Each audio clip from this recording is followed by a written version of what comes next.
Part 1. First, you have some time to look at questions 1 to 7.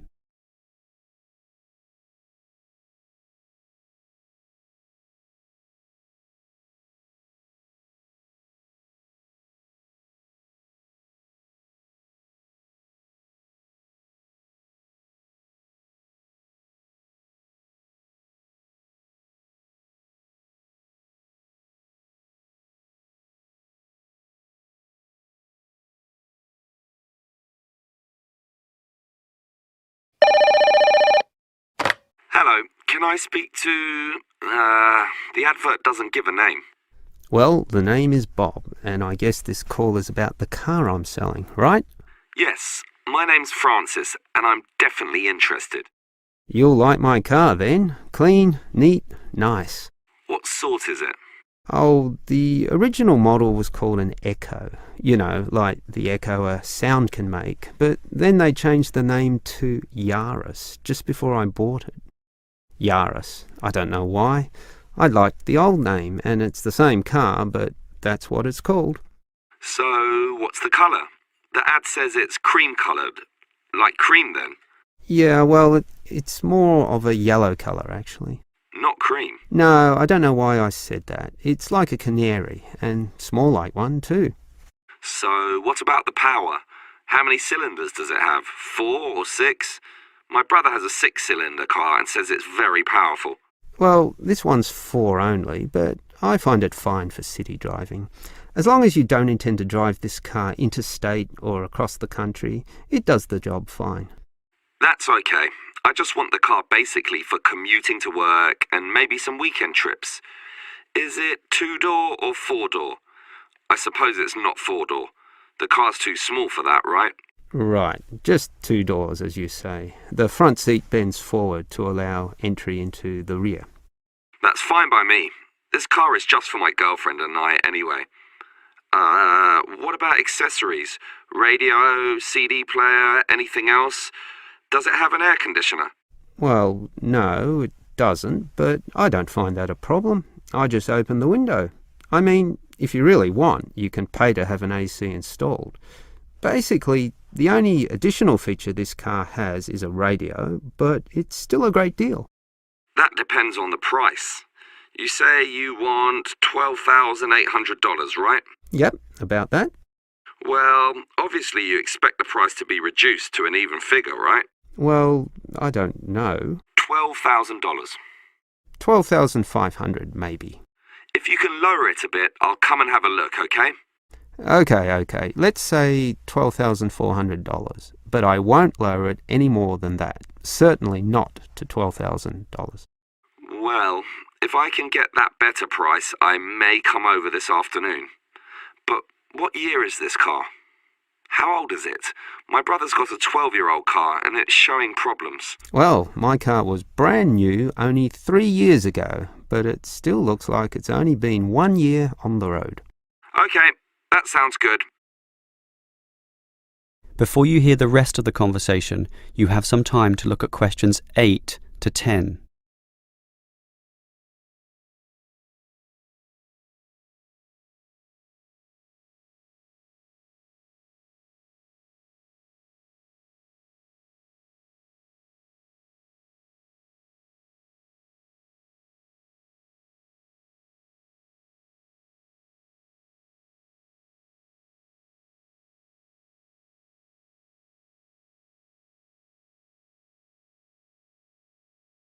Now listen and answer questions 8 to 10. Can I just ask a few more general questions about this car you're selling? Sure. Can you just tell me why you think it's such a good deal? Of course, I won't necessarily believe you, but just tell me what you think. You can believe me. I honestly think this is a nice car, well worth buying at the price I'm asking. How much registration does it have left? To be honest, not so much, but I think having lots of registration is irrelevant. It's the car you're paying for, the quality and advantages of the engine itself. Well, what about that then? Okay, many people like to accelerate down the freeways, right? There are a lot of speed demons out there who think quickness is all that matters, but basically, People are mostly trapped in city traffic, so one of the things I like is that because this car is small, you can put it anywhere. Say you're in the city wanting to duck into a shop. Well, you can fit this car in any little space while you go shopping or do other things, and that saves you a lot of time. Yeah, but it's not that powerful, right? Oh, sure, the feel of a smoothly purring six-cylinder engine attracts many people, but I compare my car to those small football players with the tight turning circles, those who can run rings around the larger players.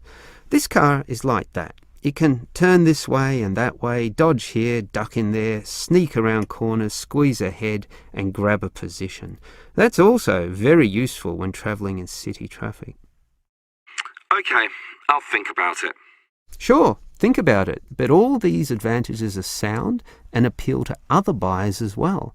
No one holds the same car forever, so you can say exactly the same things that I just said when you want to sell the car. That will make it very easy for you to pass this car on to the next buyer. Yeah, maybe you're right. That is the end of part 1. You now have half a minute to check your answers.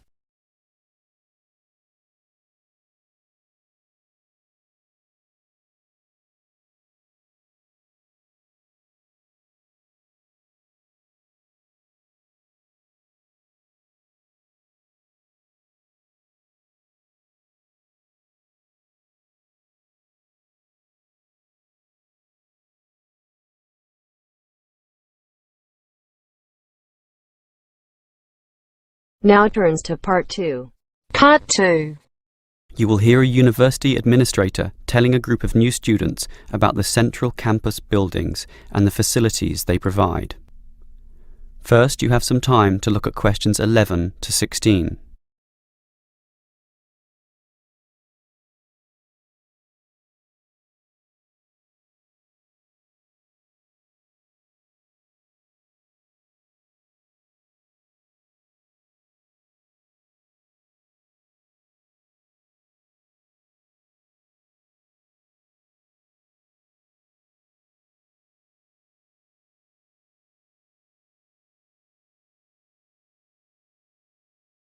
Now listen carefully and answer questions 11 to 16. Welcome everyone to the Brandon Complex, the geographical and, we could say, spiritual heart of this university. This is basically where everyone eats too, as you can see by looking around. There are many different cuisines here, Chinese, Indian and Middle Eastern, plus the usual fare of a local type, all in that corner over there. We have many shops here too, but the biggest is Wilson's right there, providing clothing and hardware. That's next to all the restaurants. Now, on the opposite side of Wilson's we have 3 shops. The one in the corner there, closest to the restaurants, is for DVDs.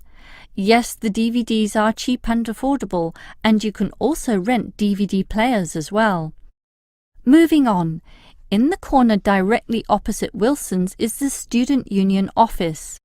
Incidentally, you are all encouraged to join the Student Union, as a Student Union card gives you many benefits, including discounts on basically everything you can buy here at the Brandon Complex. Outside this complex, on the other side of the road, you can just see it from here in fact, is a building that we call by the rather unusual name, the H Building. Next to this, on the other side of some trees along the main road, is the Engineering Institute, but that doesn't have anything to do with the Brandon Complex. One last thing is that just outside this door, near us here, you can see a grassy oval patch. Well, that's the playing field for what we simply call the fitness room, which is alongside. So you can put on some calories here at the restaurants and then burn them off at the fitness room afterwards. Oh, I forgot to mention this shop right here, in the middle, beside the Student Union. It's the bookshop. And as you can see, it's always busy, always popular. You can buy newspapers, magazines and stationery there, plus a few clothing items as well, just as you can at Wilson's. Why don't you go and take a look right now? Before you hear the rest of the talk, you have some time to look at questions 17 to 20.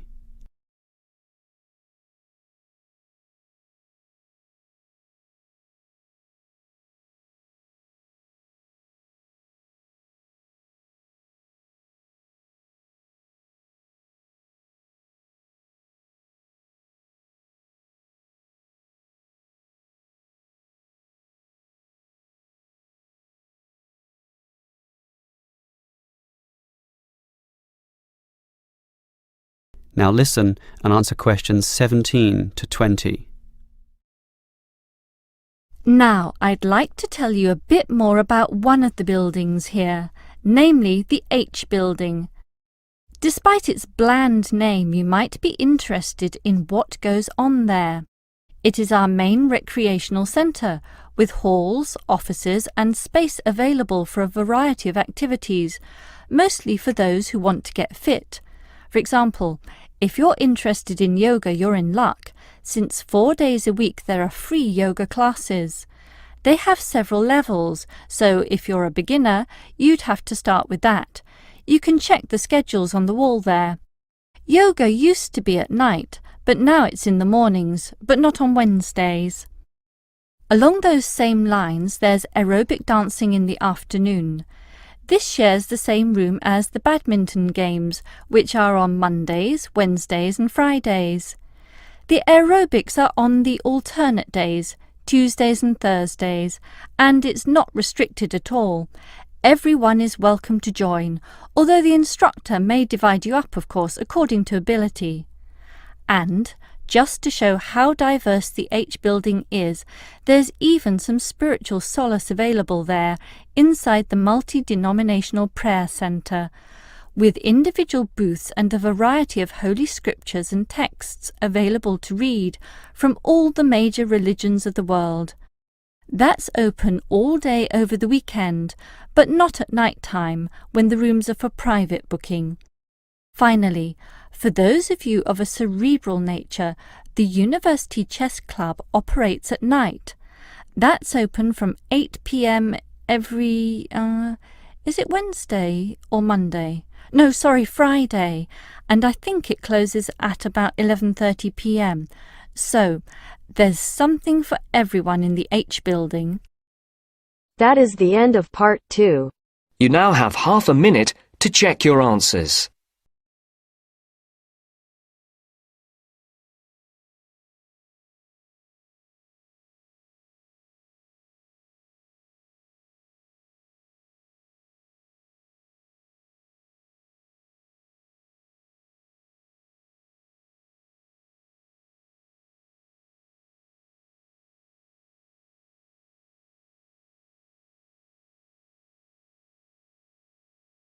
Now turns to part 3. Part 3. You will hear two students, Dylan and Emily, discussing a presentation which they will have to make. First, you have some time to look at questions 21 to 24.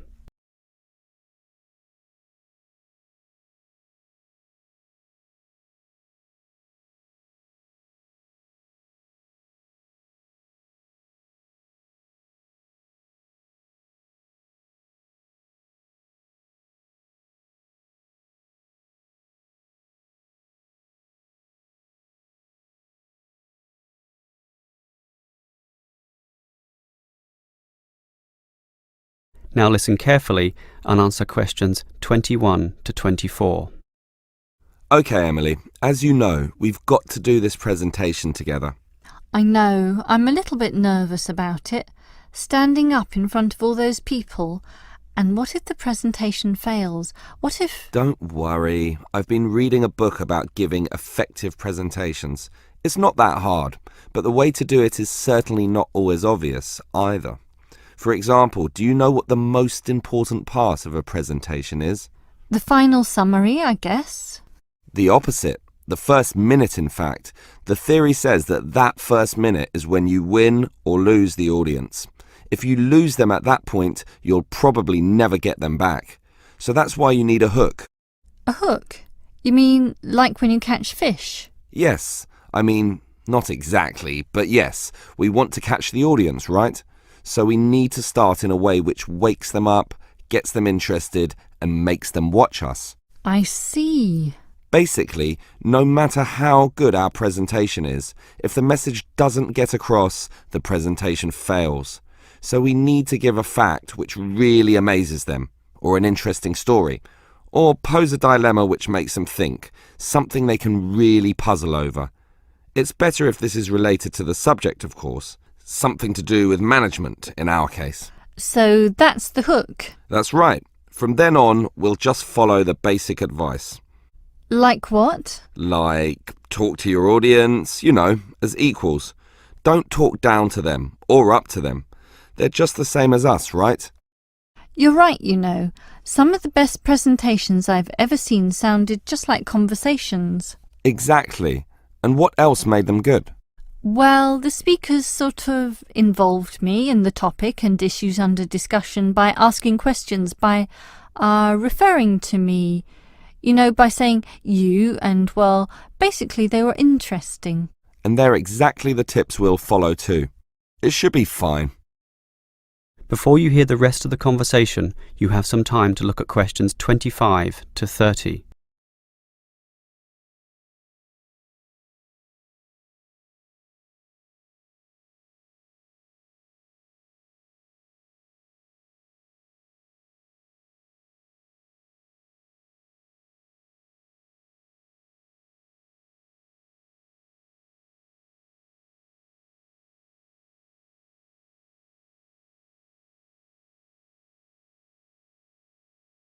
Now listen and answer questions 25 to 30. Emily, I think this will be a fine presentation, but how are we going to divide it up? For example, who's going to open it, you or me? Well, I think you have a very natural style, so you should start. This talk has 5 main parts, so you can introduce it and then do part 1. That's the historical context or background to the issue.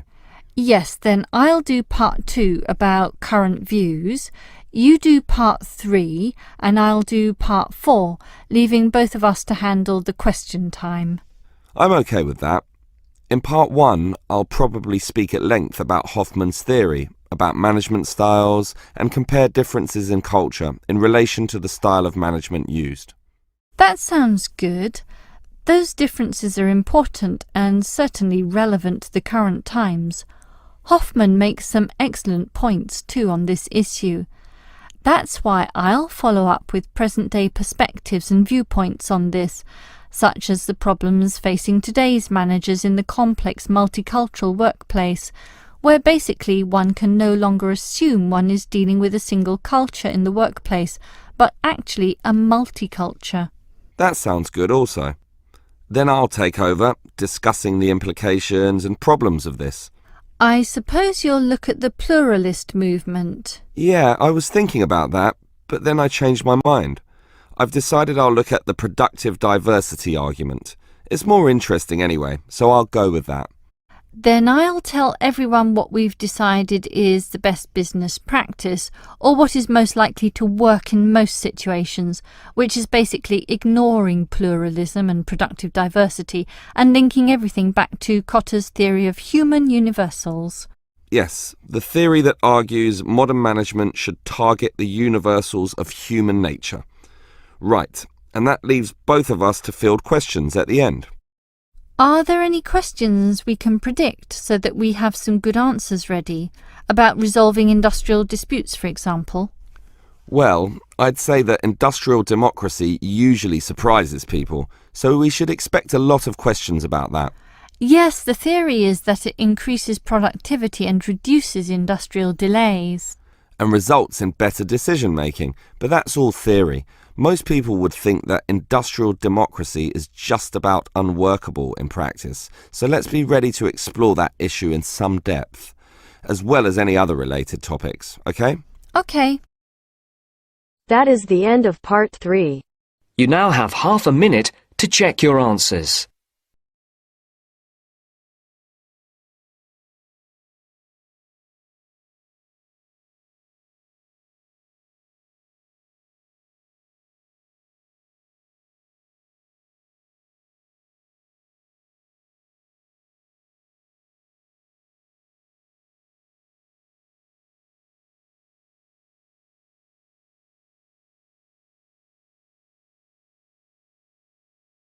Now turns to Part 4.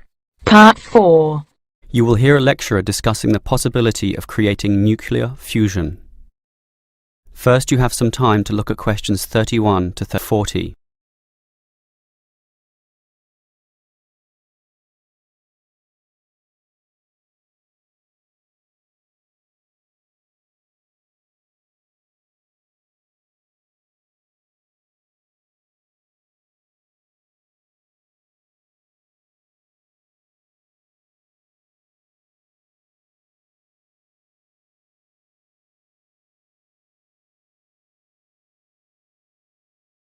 Now listen carefully and answer questions 31 to 40. We look at the sun, a huge ball streaming out essentially limitless energy into space, and we think about how we need that energy here on Earth. Our oil reserves are running out, coal burning causes much pollution, and nuclear energy has many dangers. But where does the sun itself get its energy? The answer is that the sun makes it using fusion, or, more specifically, in a hydrogen fusion process. There is no pollution, no radioactivity, no waste products, and we have plenty of hydrogen.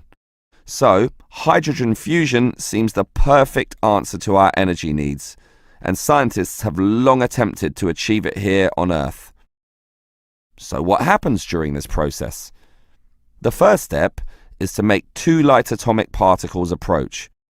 In the case of our sun, these are hydrogen particles, the lightest and also the easiest to deal with. However, the problem is that the nuclei of atoms have electric fields, and fusion between these particles is opposed by their similar electric charge. They most naturally repel each other, and the nuclei of all elements are exactly the same in this respect. Thus, in order to overcome this repulsion and force them together, in the second step, the particles are heated. The trouble is, you need a lot of heat, incredible temperatures of the sort only seen on the surface of the sun. This is many millions of degrees, far higher than the melting point of any known material.